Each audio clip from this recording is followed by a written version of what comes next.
My mother-in-law gave every grandchild an iPhone 16 Pro Max, except my daughter, saying she's not really part of the family. Smiling, I told her she had 24 hours to move out of my house, where she'd been living rent-free. Family. You know that moment when everything you thought you knew about family shatters into a million pieces? Well, for me, it was watching my mother-in-law, Eleanor, utterly break my daughter Zoe's heart in front of 40 people. That day, everything changed, and I finally understood what it meant to truly fight for your child. My name is Amanda, I'm 35, and I've been married to my incredible husband, James, for 15 years. We met in college, built our life in Portland, Oregon, and welcomed our amazing daughter, Zoe, into our lives when she was just an infant. James, 37, is a high school science teacher, patient, kind, always the peacemaker. Zoe, our 13-year-old, is a creative soul, always lost in her sketchbooks, writing stories that bring tears to my eyes with pride. She's sensitive, yes, takes criticism hard, but also has this quiet strength, just like I did at her age. James grew up an only child until his dad remarried when he was 12, bringing his half-brother, Thomas, into the picture. They kept a decent relationship, and Thomas, now married to Heather, has 14-year-old twins, Lucas and Ava. These kids are always in private school, packed with extracurriculars, plastered all over social media by their proud parents. Then, 3 years ago, James's father passed away. Eleanor, my mother-in-law, became a widow. After selling her house to pay medical debts, she claimed financial hardship, said she needed a place to stay. James immediately offered our home. I had reservations, a gut feeling, but you know, family helps family, right? I agreed. We poured love, time, and money into renovating our guest room. Fresh paint, new curtains, comfy furniture. We adjusted everything for her. Our routines, our dinner menus, even our weekend plans. Our home isn't a mansion. It's a modest 2-story suburban house, 4 bedrooms, a nice backyard, and my converted garage office where I do freelance graphic design. It's comfortable, full of love. Or it was. The first warning signs of Eleanor's favoritism popped up within months. When Thomas brought the twins over for Sunday dinners, Eleanor would have special treats just for Lucas and Ava, but somehow forget Zoe. She'd remember every detail about the twins' school events, but suddenly get amnesia when Zoe mentioned her art show or writing competition. These were small things, easy to brush off, but they were a pattern, growing harder and harder to ignore. Zoe tried so hard to connect with her grandmother. She'd bring her artwork, hoping for a well done or even just a glance. "Grandma, look what I painted today," she'd say, holding out a beautiful watercolor. Eleanor would barely look up from her phone, mumble, "That's nice, dear," and go back to scrolling. But when Lucas showed her his science fair project, or Ava talked about her dance recital, Eleanor's face would light up. "Tell me everything," she'd beam, giving them her full, rapt attention. I tried to address it with James subtly several times. "Have you noticed how your mother treats the kids differently?" I'd ask after Eleanor was in her room. James would sigh, run a hand through his hair. "Mom's still adjusting. She'll come around," or "You're reading too much into things. Mom just connects more easily with the twins because they're into sports like Dad was." I'd let it drop, not wanting to cause tension, but the knot in my stomach just kept tightening. Financially, we were comfortable, but we were careful. James's teaching salary and my freelance work covered our needs, but helping Eleanor move in and covering her ongoing expenses had taken a hit on our savings. We weren't struggling, but big purchases needed planning. Eleanor contributed minimally, claiming her Social Security barely covered her needs and meds. We never asked to see her statements, taking her word out of respect. Thomas and Heather, on the other hand, had high-paying corporate jobs. They lived in an exclusive neighborhood, took luxury vacations, and never hesitated to buy the latest gadgets or designer clothes for the twins. I never begrudged them their success, but Eleanor's comparisons always left Zoe feeling inadequate. "Lucas and Ava are going to Europe this summer," she'd announce at dinner. "Isn't it wonderful that Thomas can provide such cultural experiences?" The implication that we were somehow failing Zoe by not matching these opportunities hung in the air, unspoken but suffocating. Despite the tension, we kept up family gatherings, monthly dinners, holidays, casual visits. Thomas and Heather were pleasant enough, if a bit self-absorbed. The twins were typical teenagers, glued to their phones. Zoe often felt overshadowed, finding quiet corners to sketch, occasionally trying to engage her cousins with mixed success. As Eleanor's stay stretched from months to years, this became our new normal. I learned to shield Zoe from the worst comparisons. James continued to make excuses, and Eleanor settled into her role as matriarch, subtly dictating the emotional temperature of our home. It was a precarious balance, but I thought we could manage, for James's sake, for family bonds. I had no idea a single birthday celebration would completely shatter everything and force us to face the ugly truth we'd been avoiding. By coincidence, Zoe and the twins all had birthdays in the same month. Zoe's on the 10th, Lucas and Ava's on the 25th. For years, we'd celebrated separately. But this year, all turning 13, Eleanor suggested a joint party. "It'll be so much more efficient," she said one evening as we cleared the dinner table. "They're teenagers now, it should be special." James loved the idea. Even I had to admit the practical benefits: one venue, one cake, one set of decorations, everyone together. I took charge, booking the community center, ordering a custom 3-tier cake, chocolate for Zoe, vanilla for Lucas, red velvet for Ava. I sent out digital invitations, even created a shared online document for ideas. Thomas and Heather handled drinks and photos, James handled games and music. Zoe was beyond excited to finally be a real teenager. She'd been talking about it for months. "Mom, when I turn 13, can I redecorate my room?" "Nothing childish anymore," she asked one morning. We spent evenings looking at paint samples, browsing for affordable furniture. She also mentioned needing a new phone. Her old one was barely functioning. It wasn't a frivolous request. She genuinely needed it for school and friends. 2 weeks before the party, I took Eleanor shopping for decorations.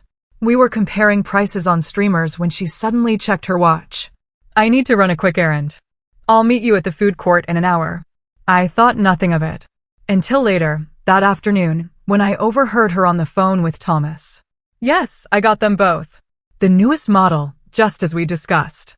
They're going to be so surprised," she whispered, a hushed tone that immediately piqued my curiosity. When she saw me in the doorway, she quickly ended the call. "Just finalizing some birthday details with Thomas," she explained with a dismissive wave. That evening, Zoe shared her wish list. At dinner, "I'd really love some new art supplies, especially those professional colored pencils and maybe some books." She hesitated. "And I know it's expensive, but my phone is really dying. Even a basic new one would be amazing." She looked hopefully around the table, especially at her grandmother. Eleanor barely glanced up from her plate. Art supplies. How nice," she said flatly. But minutes later, when James mentioned the twins' birthday, she perked up immediately.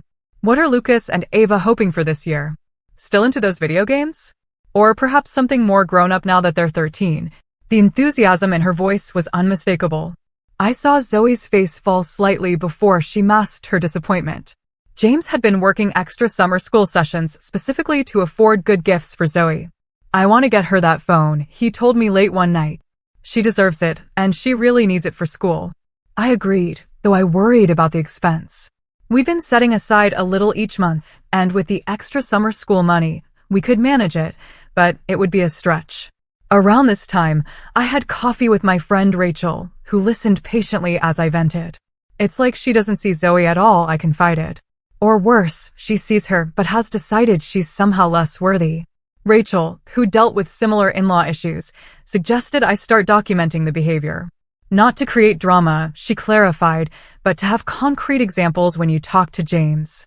Sometimes people don't see patterns until you lay them out clearly. The weekend before the party, Zoe and I baked cookies for her class. As we mixed ingredients, she confided in me. "Do you think Grandma will like the thank you card I made her?" I spent extra time on the details. The hopeful look in her eyes broke my heart. Despite years of subtle rejection, she was still trying to win Eleanor's approval. "It's beautiful, honey. Anyone would be lucky to receive such a thoughtful card," I said, carefully avoiding a direct promise about Eleanor's reaction. Meanwhile, Eleanor became increasingly secretive, receiving packages she'd quickly spirit away to her room. When questioned, she'd say they were personal items or just some things Thomas asked me to keep for him. She started taking private phone calls in her room or on the porch, always ending them abruptly if anyone approached. Her behavior struck me as odd, but with party planning consuming my attention, I didn't press it. At dinner the night before the party, Eleanor dominated the conversation with stories about the twins. Lucas made the varsity soccer team as a freshman, can you believe it? And Ava's dance instructor says she could try out for that prestigious summer program in New York. On and on she went, barely acknowledging Zoe's quiet mention of her own achievement, being selected to display artwork in the school lobby. I noticed Zoe pushing food around her plate, her appetite gone. But when I caught her eye, she forced a smile. I wanted to redirect the conversation, to make space for Zoe, but Eleanor steamrolled every attempt. The day before the party was a flurry of activity. James and I took the afternoon off to decorate the community center. Zoe came straight from school to help, carefully arranging the photo display I'd created, showing all 3 children growing up. Eleanor arrived late, carrying several shopping bags she deposited in a back room without explanation. Just some last-minute surprises, she said when I inquired. Thomas and Heather dropped by briefly to check the setup, the twins trailing behind, eyes glued to their phones, except when Eleanor called them over for hugs and exclamations over how tall they'd grown. As we drove home that evening, exhausted but satisfied, Zoe gazed out the window with a dreamy expression. Tomorrow is going to be the best day ever, she said with such innocent expectation. I reached over and squeezed her hand. If only I had known what Eleanor had planned, perhaps I could have prepared Zoe or prevented the heartbreak. But in that moment, I shared my daughter's optimism, looking forward to celebrating this milestone with family and friends who loved her. The morning of the party dawned bright and clear, a perfect September Saturday. Zoe was up early, too excited to sleep. She'd carefully selected her outfit, a new teal dress, silver Converse, and the silver heart necklace James and I had given her on her actual birthday earlier that week. She spent extra time on her hair, trying a new braided style. How do I look, Mom? She asked, twirling. Absolutely beautiful, I answered, truly. Every bit the teenager now. We arrived at the community center an hour before guests. James set up the sound system while Zoe and I put final touches on decorations. We transformed the playroom into a festive space with blue, purple, and silver balloons, twinkling fairy lights, and 3 large poster boards displaying photos of each birthday child. A long table held wrapped presents from our immediate family, waiting for the gift opening ceremony.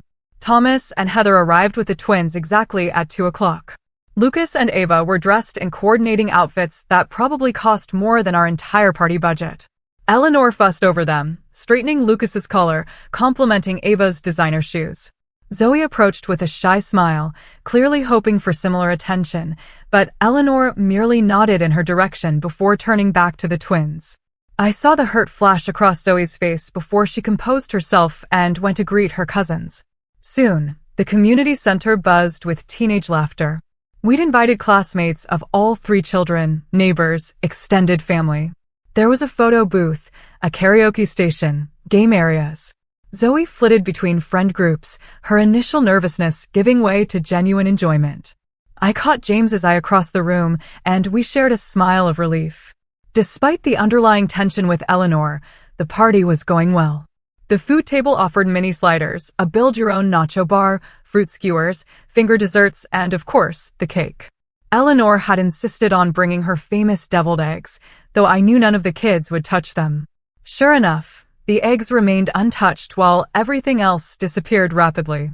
At 4:30, it was time for the cake ceremony. The 3-tier creation was wheeled out, 13 candles on each level, glowing warmly. The crowd gathered, phones raised. Zoe, Lucas, and Ava stood side by side, Zoe in the middle as her birthday was closest to the party date. Make a wish, I encouraged as everyone finished singing. The 3 teens exchanged glances, took deep breaths, and blew out their candles in unison. Applause and cheers erupted as James began cutting and distributing slices. After cake came the moment many had been waiting for, opening presents. We'd set up 3 chairs at the front of the room, and the teens took their seats as guests gathered. They started with gifts from friends and extended family, books, gift cards, clothing. Zoe received a beautiful sketchbook from her best friend Lily, art supplies, books from our neighbors. She thanked each giver with genuine gratitude, her pile of unwrapped gifts growing steadily. When most of the presents were opened, Eleanor suddenly stood up and cleared her throat. "I have something special for the birthday children," she announced loudly, drawing all attention. She disappeared into the back room and returned, carrying two identically wrapped boxes with elaborate gold bows. My stomach tightened. The boxes were the perfect size for phones. "For my darling grandchildren on this special birthday," Eleanor proclaimed, handing the packages to Lucas and Ava with a flourish. The twins tore into the wrapping paper eagerly. Identical gasps escaped them as they revealed brand new iPhone 16 Pro Max phones, the latest model, released just weeks earlier. These weren't basic phones, they were the top-tier version, easily costing over $1,000 each. "Grandma, way!" Lucas exclaimed, jumping up to hug Eleanor. "This is amazing! Thank you so much." Ava squealed, also embracing her grandmother. Eleanor beamed, accepting their thanks with obvious pride. "Only the best for my grandchildren," she said, loud enough for everyone to hear. The room had grown quieter as people realized the extravagance of the gifts. All eyes turned to Zoe, who was sitting very still in her chair, hands folded in her lap. Her expression held confused expectation as she waited for her grandmother to produce a third package. After all, there were 3 birthday celebrants. "Grandma," Zoe finally said, her voice small but carrying in the hushed room. "Did you get something for me too?" Eleanor turned to Zoe, and the look on her face made my blood run cold. It wasn't apologetic or embarrassed. It was dismissive, almost annoyed at being questioned. "That's all I have," she said flatly. "I only got gifts for my real grandchildren." The silence that followed was absolute. 40 people collectively held their breath, unable to believe what they had just heard. Zoe's face crumpled in confusion. "What do you mean?" she asked, her voice trembling. Eleanor shrugged, the gesture casual and cruel. "You're not really part of the family, dear. Not by blood, anyway." It took me a moment to process her words. Not by blood. The implication hit me like a physical blow. Eleanor was referring to the fact that Zoe was adopted. We'd never hidden it, but we'd also never treated it as making her any less our daughter. We adopted her as an infant after years of fertility struggles, and she had been our beloved child from the moment she was placed in our arms. That Eleanor would use this to exclude Zoe was beyond comprehension. Tears welled in Zoe's eyes and spilled down her cheeks. She stood up so quickly her chair tipped over backward, the crash startling in the stunned silence. Then she ran from the room, shoulders shaking with sobs. I immediately followed, pausing only long enough to shoot Eleanor a look that promised this was far from over. I found Zoe in the women's bathroom, huddled in the corner, knees drawn to her chest. Her carefully applied makeup was streaked with tears.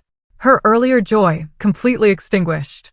"Sweetheart," I said, kneeling beside her, pulling her into my arms. She collapsed against me, her body heaving with sobs. "Why does she hate me, Mom?" she choked out between breaths. "What did I ever do to her?" "Nothing, baby." "You did nothing wrong," I assured her, stroking her hair. "Grandma is the one with the problem, not you. You are our daughter in every way that matters." After several minutes of holding her while she cried, I helped Zoe clean her face and fix her hair. "We can leave right now if you want," I offered. "Or we can go back out there and show Grandma that her words can't hurt you."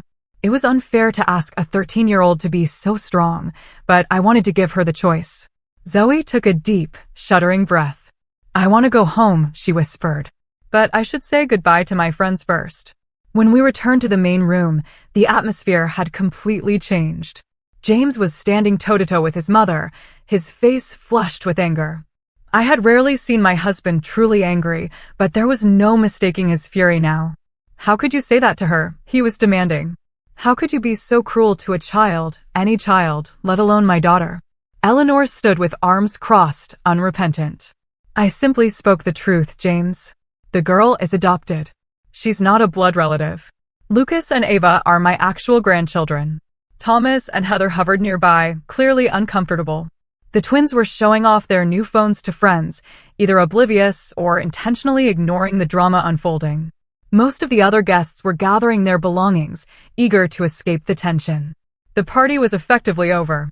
I guided Zoe around the edge of the room, helping her collect her gifts and say quick goodbyes to her closest friends. Lily, bless her heart, gave Zoe a fierce hug and whispered something that made Zoe give a watery smile. Other friends expressed support through touches on the arm or sympathetic glances. The drive home was filled with tense silence. Eleanor had come with us to the party, but Thomas offered to drive her back to our house later, clearly wanting to remove her from the immediate situation. James white-knuckled the steering wheel the entire way, occasionally glancing in the rearview mirror at Zoe, who stared out the window, emotionally exhausted. As we pulled into our driveway, I reached over and placed my hand on James's arm. "We need to talk about what happens next," I said quietly. He nodded, his expression grim. We both knew that everything had changed, and there was no going back to pretending all was well. Eleanor had shown her true colors in the cruelest possible way, and now we had to deal with the fallout. That evening, Zoe retreated to her room immediately, locking the door behind her. Despite my gentle knocking and offers of comfort food, she remained sequestered, only texting that she wanted to be alone. I respected her need for space, while keeping an ear out for sounds of distress. James and I withdrew to our bedroom for a heated discussion about his mother. "I cannot believe she would say something so heartless," I said, pacing while James sat on the edge of our bed, head in his hands. "Actually, I can believe it. The signs have been there all along, but this was beyond anything I could have imagined." "She's getting older," James said weakly. "Maybe she didn't mean it the way it sounded." I stopped pacing and stared at him incredulously. "Are you serious right now? I only got gifts for my real grandchildren. You are not really part of the family." "How exactly was she not meaning that the way it sounded, James? Please enlighten me." He sighed deeply, shoulders slumping. I know it was inexcusable. She's my mother, Amanda. I've never seen her act like this before." "Really?" "Never." I challenged him. "What about last Christmas, when she gave the twins those expensive gaming systems and got Zoe a $5 journal from the dollar store? Or when she drove 2 hours to watch Lucas's baseball tournament, but claimed she was too tired to attend Zoe's art show that was 10 minutes away? Or how about all the times she's forgotten Zoe's food preferences, but remembers the twins' favorite snacks in detail? This has been happening for years, James. The only difference is that today, she said the quiet part out loud." James was silent for a long moment, processing my words. "I guess I didn't want to see it," he finally admitted. "It was easier to make excuses than to admit my mother could be so prejudiced." Around 11 o'clock, I heard soft crying from Zoe's room and knocked gently. "Sweetheart, can I come in?" After a moment, the lock clicked. I entered to find her curled up on her bed, clutching the stuffed rabbit she'd long ago claimed was too babyish, but never quite got rid of. I sat beside her and stroked her hair, waiting for her to speak. "Why doesn't Grandma love me, Mom?" she finally asked, the question piercing my heart. "Is it because I'm not really yours?" "Listen to me," I said firmly, tilting her chin up to meet my eyes. "You are really ours, in every way that matters. Biology doesn't make a family, love does. Grandma is wrong. Completely wrong. Her inability to see that says everything about her and nothing about you." Zoe nodded, but I could tell my words, though appreciated, couldn't fully heal the wound Eleanor had inflicted. We talked until she fell asleep, exhausted. I tucked the blanket around her and kissed her forehead before quietly leaving. The next morning, Eleanor acted as if nothing unusual had happened. She came downstairs for breakfast, complained that the coffee was too strong, and asked what was planned for the day, as if the previous day's party had been a complete success. James and I exchanged glances over our mugs, silently communicating that a confrontation was inevitable. "Mom," James began, setting down his coffee. "We need to talk about what you said to Zoe yesterday." Eleanor waved her hand dismissively. "Is she still upset about that? Children are so sensitive these days. In my time, we learned to toughen up." "You told my daughter she wasn't part of the family," James said, his voice low but intense. "You deliberately excluded her while lavishing expensive gifts on her cousins. How exactly should she have toughened up about that?" Eleanor sighed dramatically. "I'm sorry if feelings were hurt. That was not my intention. But facts are facts, James. The girl is adopted. Lucas and Ava are my blood relatives. Her name is Zoe." I interjected, unable to contain myself. Not the girl, Zoe. And she has been our daughter since she was 3 days old. Eleanor pursed her lips, but said nothing further, and the conversation ended in a stalemate when Zoe came downstairs, eyes puffy from crying. Eleanor barely acknowledged her, busying herself with the newspaper, while Zoe silently ate a small bowl of cereal. Later that day, while doing laundry, I found a receipt in the pocket of Eleanor's slacks. It was from an electronics store, showing the purchase of 2 iPhone 16 Pro Max phones, totaling over $2,500. The date on the receipt was 2 weeks earlier, confirming this had been a premeditated decision, not a last-minute impulse. The discovery hit me like a punch to the gut. Eleanor had planned to exclude Zoe all along, to publicly humiliate my child on her birthday. Even more disturbing was the realization that Eleanor clearly had substantial savings despite claiming financial hardship as the reason for moving in with us. $2,500 for phones was not a small expense for someone supposedly struggling to make ends meet. How many other lies had she told us? Over the next few days, Zoe withdrew. She took meals in her room, claiming homework. She avoided the living room when Eleanor was present. She stopped sharing her artwork, fell silent at dinner on the rare occasions she joined us.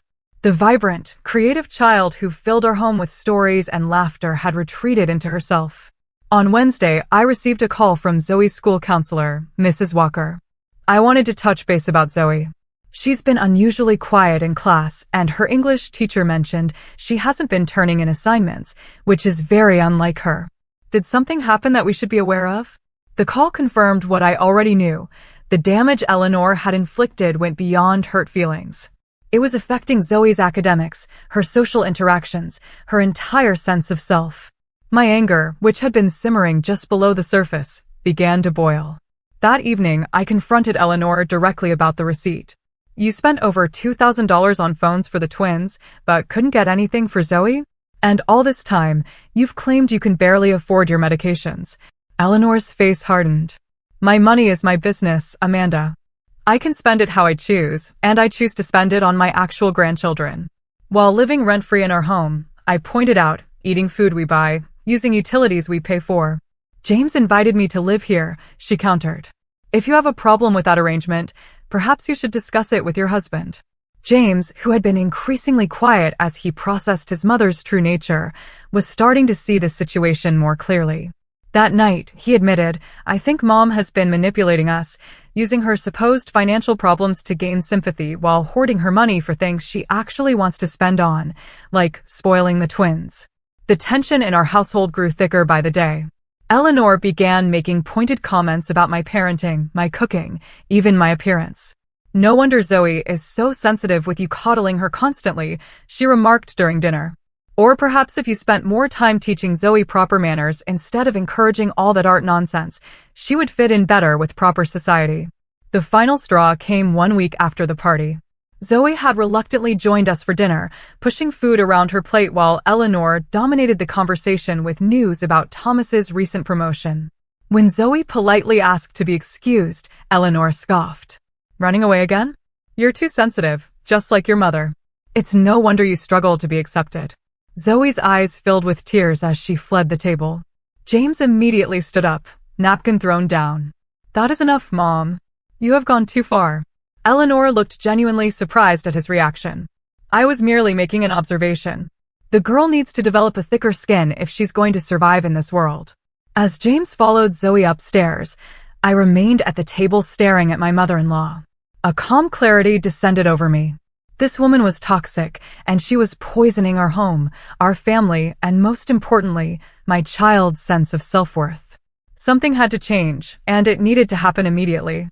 That night, I couldn't sleep. I lay awake beside James, my mind racing through options. Around 3 o'clock in the morning, I slipped out of bed and went downstairs to the kitchen, opening my laptop. I spent hours researching emotional abuse, family boundaries, and the impact of toxic relationships on children's development. Everything I read confirmed what my heart already knew. Allowing Eleanor to continue undermining Zoe's sense of belonging would cause long-term damage to my daughter's emotional well-being. When James came downstairs at 6:30, he found me still at the kitchen table, multiple browser tabs open, notes scribbled on a legal pad. You've been up all night, he observed, concern etching his features. James, we need to talk about your mother, I said directly. This situation is not sustainable. The impact on Zoe is too severe. He nodded slowly, pouring himself coffee before joining me. I know. I've been thinking about it too. What she said at the party and then again last night, it's inexcusable.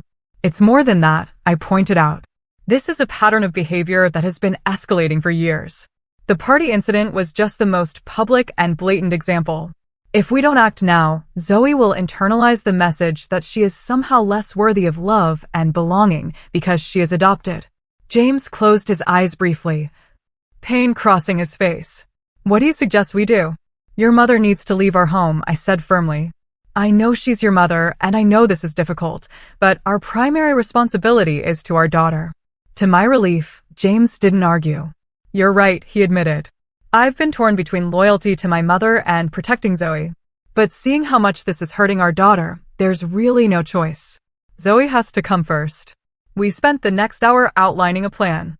James would go to work as usual, not wanting to alert Eleanor. I would call in sick, explaining a family emergency. After Zoe left for school, I would have the necessary conversation with Eleanor. Before implementing our plan, I called my own mother for advice and support. Mom had always been a voice of reason. You are doing the right thing, Amanda, she assured me. No child should feel unwelcome in their own home, especially by a grandparent who should be a source of unconditional love. Be firm, but calm. This is about Zoe's well-being, not about punishing Eleanor, though God knows the woman deserves it. After ending the call, I waited until Eleanor left for her weekly grocery shopping trip. The temporary reprieve allowed me to gather my thoughts and mentally prepare. I reflected on my own childhood experiences with my maternal grandmother, a critical woman who had made me feel constantly inadequate. I had vowed never to let Zoe experience that kind of emotional manipulation. Yet, here we were, history repeating itself in my own home. At 11 o'clock, Eleanor returned with several shopping bags. I helped her unload groceries, making casual conversation. Once everything was put away, I suggested we sit down with coffee. There's something important we need to discuss, I said, keeping my tone neutral. Eleanor followed me to the kitchen table, an expression of mild curiosity. I placed a mug of coffee in front of her, exactly as she liked it, with 1 sugar and a splash of cream. I took a seat across from her, hands wrapped around my own mug to stop them from shaking. Eleanor, I began calmly. I want to talk about what happened at the birthday party and the comments you've been making to Zoe. She rolled her eyes slightly. Are we still on that? I thought we had moved past it. No, we have not moved past it, I said firmly. What you said deeply hurt Zoe. Telling her she is not part of the family because she is adopted was cruel and untrue. I merely stated a fact, Eleanor replied, sipping her coffee. The girl is not biologically related to me. Lucas and Ava are. It's a simple matter of genetics. Zoe is our daughter in every way that matters, I countered. Family is about love and commitment, not just DNA. And even if you privately held that outdated view, to announce it publicly at her birthday party while giving expensive gifts to her cousins was deliberately hurtful. Eleanor's expression hardened. Children today are coddled too much. In my day, we learned to accept reality without all this emotional hand-holding. This is not about coddling, I said, my voice still controlled despite my rising anger. This is about basic respect and kindness, which you have consistently failed to show Zoe. Perhaps if you had raised her differently, she would not be so sensitive, Eleanor sniffed. Though I suppose given her unknown background, certain tendencies are to be expected. I took a deep breath, counting silently to 5. What exactly do you mean by that? Eleanor leaned forward, apparently pleased to have provoked a reaction. Let's be honest, Amanda. I never thought James should have married you to begin with. You come from a completely different social background than our family. And then to adopt a child of unknown origin instead of continuing to try for a biological child, well, it was not what I would have advised. The mask had finally dropped completely. I stared at her, momentarily speechless at the naked prejudice in her words. Unknown origin, Zoe's adoption was fully documented and legal. We knew her birth mother's medical history and background. Those other children have proper breeding, Eleanor continued, warming to her topic now that she had an audience. Good stock on both sides. Thomas married appropriately, and their children reflect that good judgment. It was as if a fog had lifted, revealing the full extent of Eleanor's classist, prejudiced worldview. All the subtle digs, the coincidental oversights, the lavish praise for the twins contrasted with criticism for Zoe. It all made perfect sense. This wasn't just about adoption. It was about Eleanor's perception of social class and appropriate family connections. Your granddaughter is a kind, creative, intelligent person, I said, my voice now steely with controlled anger. The fact that you cannot see her value because you are fixated on some outdated notion of breeding says everything about your character and nothing about hers. Eleanor's mouth tightened. I see James has failed to teach you proper respect for your elders. But then, given your background, perhaps that is to be expected. My background? I repeated. You mean my father being a firefighter and my mother a nurse? The people who taught me that character matters more than social status? Who raised me to judge people by their actions, not their pedigree? Precisely, Eleanor sniffed. Perfectly respectable, I'm sure, but hardly the sort of family James was raised to associate with. And now you're raising Zoe with the same common values. I took a moment to gather myself, recognizing Eleanor was trying to provoke an emotional outburst to dismiss my concerns. Eleanor, I said, finally, I am going to ask you directly. Will you apologize to Zoe for what you said at the party and commit to treating her with the same respect and affection you show Lucas and Ava? Eleanor's response was immediate and unapologetic. I have nothing to apologize for. The truth may be uncomfortable, but that does not make it any less true. The girl is not my blood relative, and I am under no obligation to pretend otherwise. I nodded slowly, having received the answer I expected, but still hoped against. I took a deep breath, steeling myself for what came next. In that case, I need you to pack your things and leave our home.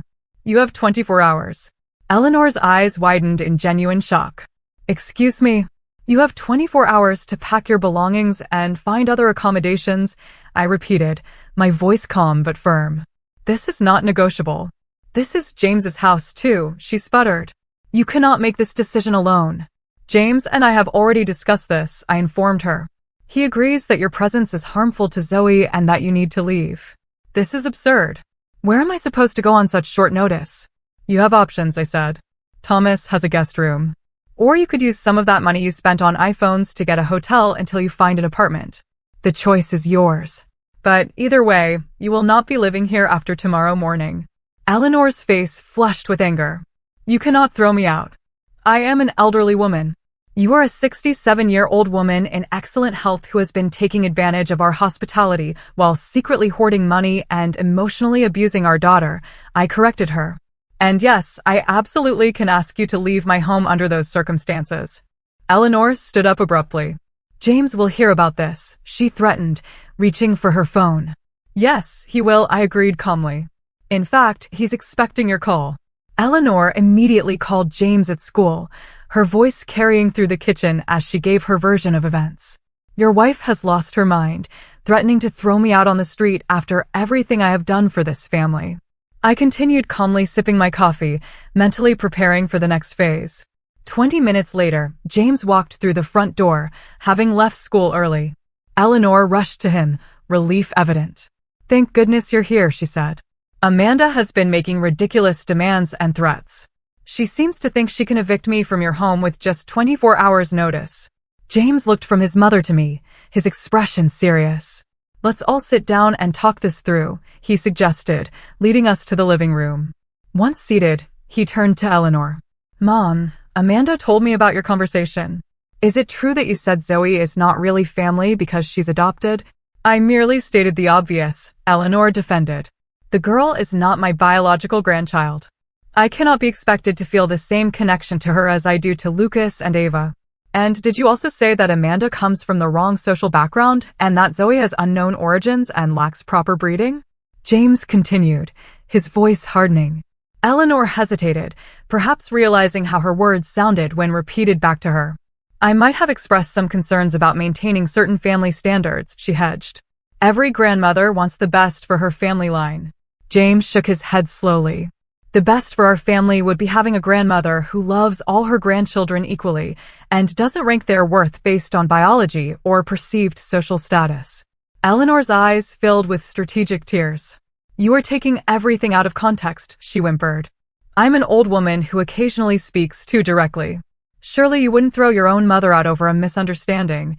This is not a misunderstanding, James said firmly. This is a pattern of behavior that has been hurting Zoe for years. As her father, it is my job to protect her, even if that means making difficult decisions about family relationships. Seeing that her manipulation wasn't working on James, Eleanor switched tactics and called Thomas, presenting herself as the victim of an unreasonable daughter-in-law. Within an hour, Thomas and Heather arrived to mediate, and our living room became the setting for a tense family summit.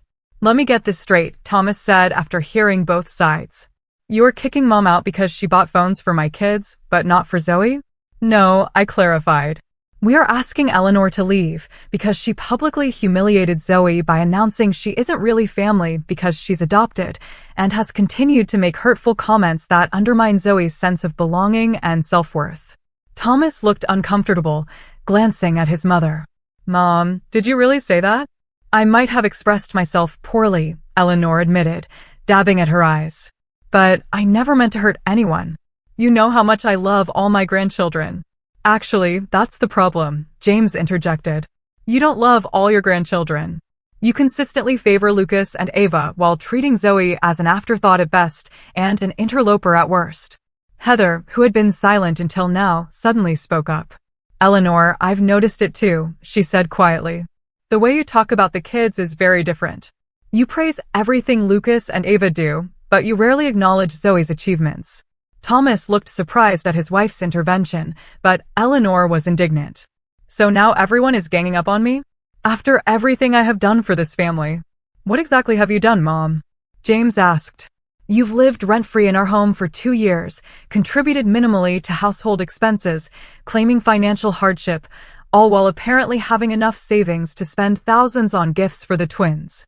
The conversation continued in circles, with Eleanor alternating between defensive justifications and tearful appeals to family loyalty. Thomas initially tried to defend his mother, but gradually came to understand the gravity of the situation as more details emerged. I didn't know about any of this, he admitted. The things Mom says when we're not around, it's not okay. After nearly 2 hours of discussion, Thomas offered a compromise. Mom can stay with us temporarily while she looks for her own place, he suggested. Our guest room is available, and it would give everyone some space to cool down. Eleanor latched onto this option immediately. Yes, that would be best. I can stay with Thomas and Heather until this blows over and Amanda comes to her senses. This is not about coming to my senses, I stated firmly. This is a permanent boundary. Eleanor is welcome to visit our home in the future if she demonstrates genuine change and offers a sincere apology to Zoe, but she will not be living with us again. Eleanor scoffed. Fine, I'll apologize if that's what it takes to stay. No, James said, surprising everyone with his firmness. A forced apology under duress is meaningless. This is not about saying the right words to get what you want. This is about genuinely recognizing that your behavior has been harmful and making real changes. By late afternoon, practical arrangements were being discussed. Thomas would help Eleanor pack and move her belongings the following day. Eleanor would stay with Thomas and Heather while looking for an independent living situation. James made it clear that financial support from us would be minimal going forward, given Eleanor's apparent ability to make significant purchases on her own. As Thomas, Heather, and Eleanor prepared to leave, Zoe returned home from school, stopping short in the doorway at the sight of the family gathering. Confusion crossed her face, followed by weariness as she noticed Eleanor's tear-stained cheeks. What is going on? She asked, looking to James and me for explanation. I gestured for her to join us and James, and I explained the situation privately while Thomas kept Eleanor and Heather occupied in the kitchen. Grandma is going to be moving out, James told her gently. She's going to stay with Uncle Thomas and Aunt Heather for a while. Because of what happened at the party? Zoe asked, her voice small. Because of me? No, sweetheart, I said firmly. Not because of you. Because of Grandma's choices and behavior. Adults are responsible for their own actions and the consequences that follow. Zoe processed this silently, emotions playing across her face. Is she mad at me? Grandma is upset about the situation, James explained carefully. But none of this is your fault. We want our home to be a place where everyone feels loved and respected. And unfortunately, Grandma has not been treating you with the respect you deserve. Later that evening, as Eleanor made a show of packing essential items for her night at Thomas's house, making as much noise as possible and sighing dramatically, I decided to take Zoe out. "Let's go shopping for those art supplies you wanted," I suggested, wanting to shield her from Eleanor's theatrical display of victimhood. At the art supply store, I let Zoe choose whatever she wanted, from professional colored pencils to high-quality sketching paper. As we sat at an ice cream shop afterward, I took the opportunity to reinforce some important truths. "You know that family is not about blood, right?" I said, watching her methodically arrange her ice cream toppings. "It's about love and commitment, and showing up for each other every day." Zoe nodded slowly. "I know. It just hurts that Grandma doesn't see it that way. Some people, especially from older generations, have very rigid ideas about what makes a family," I explained. "But those ideas are outdated and frankly wrong. You are our daughter in every way that matters, and nothing anyone says can change that." Zoe was quiet for a moment, stirring her ice cream thoughtfully. "Do you think Grandma will ever change her mind about me?" I considered my answer carefully, wanting to be honest without crushing her hope entirely. "I don't know, sweetheart. People can change if they want to, but they have to recognize there's a problem first. What I do know is that we are not going to let anyone make you feel less valued or less loved, even if that person is family." As we drove home, Zoe seemed lighter somehow, as if a burden had been lifted. The process of healing was just beginning, but this first step, removing the source of ongoing hurt from our daily lives, already seemed to be having a positive effect. The next morning, tension hung in the air as Eleanor prepared for her final departure. Thomas arrived at 9 o'clock to help with her remaining belongings, bringing his SUV. James had taken the day off work to oversee the process and provide moral support for Zoe, who remained subdued but appeared more relaxed than she had in weeks. Breakfast was a stilted affair, with Eleanor picking at her food and making pointed comments about being cast out and abandonment in old age. James remained firm but respectful, refusing to engage with her attempts to trigger guilt. Zoe ate quickly and excused herself to get ready for school, clearly wanting to avoid a difficult goodbye. Before leaving, Zoe hesitantly approached her grandmother in the hallway. Despite everything, she was attempting to be the bigger person, a gesture that filled me with pride. "Goodbye, Grandma," she said softly. "I hope you'll be comfortable at Uncle Thomas's house." Eleanor's response was cool, her lips pressed into a thin line. "Goodbye, Zoe," she said. No term of endearment, no embrace, no sign of remorse. Even in this final moment, she could not bring herself to show warmth to the child she had hurt so deeply. Zoe's shoulders drooped slightly, but she lifted her chin and walked out the door to catch her bus, dignity intact. James had a final conversation with his mother in the privacy of the guest room that had been her home for 2 years. I didn't overhear their exchange, but when he emerged, his eyes were red-rimmed, but his posture was resolute. "She still doesn't really get it," he told me quietly. "She sees herself as the victim in all this, but I made it clear that our priority has to be Zoe, and that any future relationship depends on her ability to respect our daughter." At 11 o'clock, Thomas closed the trunk of his SUV on the last of Eleanor's possessions. There were awkward handshakes and stiff hugs, promises to talk soon that everyone knew would be difficult to fulfill, at least initially. And then Eleanor was in the passenger seat, face set in an expression of martyred suffering, and Thomas was driving away, the car disappearing around the corner of our street. James, standing beside me on the porch, let out a long breath. "I never imagined it would come to this," he admitted, having to choose between my mother and my daughter. I squeezed his hand. "You didn't choose between them. Your mother forced that choice through her own actions. You simply protected Zoe, which is exactly what a good father should do." As we returned inside, the house felt different immediately. It was as if a heaviness had lifted, an invisible cloud of tension dissipating now that its source had departed. I realized how much energy we had all been expending navigating around Eleanor's moods and prejudices. How careful we had become in our own home to avoid triggering her disapproval. That evening, we had our first dinner as just the 3 of us in 2 years. No one commented on the empty chair, but conversation flowed more easily. Laughter returned to our table, and Zoe volunteered information about her day without being prompted, a small but significant change. After dinner, James sat with Zoe on the couch, his arm around her shoulders. "I owe you an apology," he said seriously. "I should have recognized what was happening sooner. I should have protected you better." Zoe leaned against him. "It's okay, Dad. Grandma is your mom. It's complicated." "Being complicated does not excuse hurting someone you love," James replied. "I want you to know that you are the most important person in the world to your mom and me. We chose you. We wanted you. And nothing, absolutely nothing, makes you any less our daughter than if you had grown in your mom's belly." That weekend, we made a point of doing something special together as a family. We drove to the coast, spent the day building sandcastles and collecting shells, and had dinner at a small seafood restaurant overlooking the ocean. It was nothing extravagant, but it was a deliberate investment in reconnecting, in rebuilding the sense of security and belonging that had been damaged. Over the following weeks, we learned that Eleanor had moved into Thomas and Heather's guest room, a situation that was already causing some strain.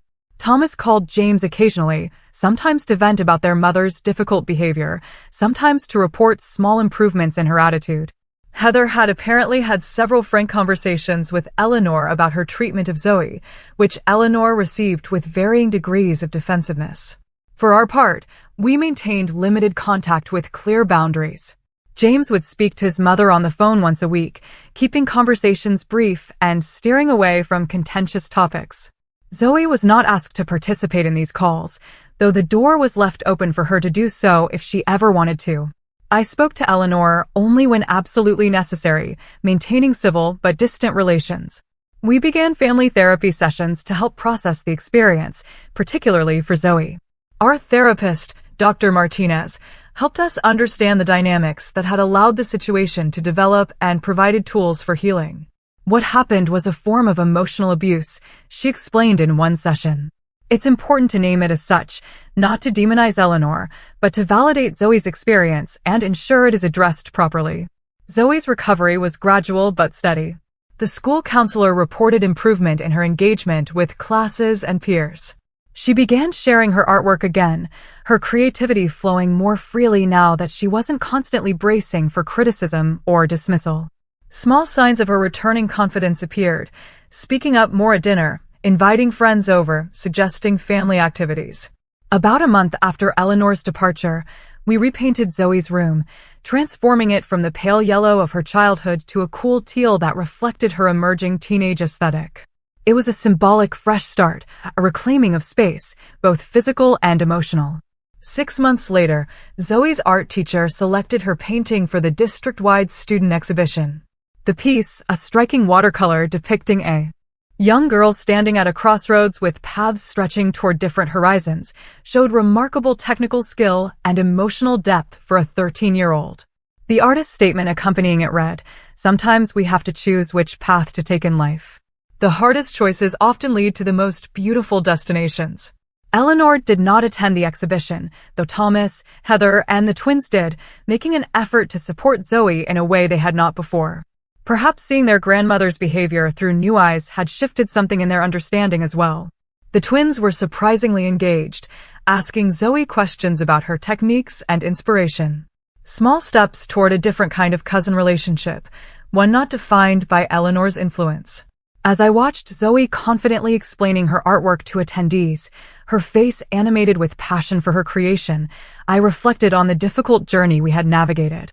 The pain had been real, the confrontations uncomfortable, the family bonds strained. But in protecting Zoe and standing firm against the subtle and not-so-subtle undermining of her worth, we had ultimately created space for her to flourish. "I know my worth now," Zoe told me one evening as we looked through her sketchbook together. "I know that family is about who loves you, not whose DNA you share."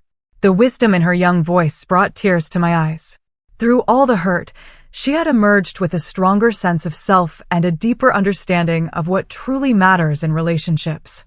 Eleanor's rejection, painful as it was, had ultimately led to powerful lessons about standing up for oneself and recognizing toxic behavior, even when it comes from family. Our story does not have a neat fairy tale ending. Eleanor has not had a dramatic change of heart or suddenly recognized the error of her ways. Family gatherings remain complicated. Relationships are still being rebuilt and redefined. But our home is now a sanctuary again, a place of acceptance and love where Zoe can grow into herself without constantly seeking approval from someone incapable of giving it freely. The journey taught us all that protecting our children sometimes means making painful choices, setting difficult boundaries, and weathering the disapproval of others.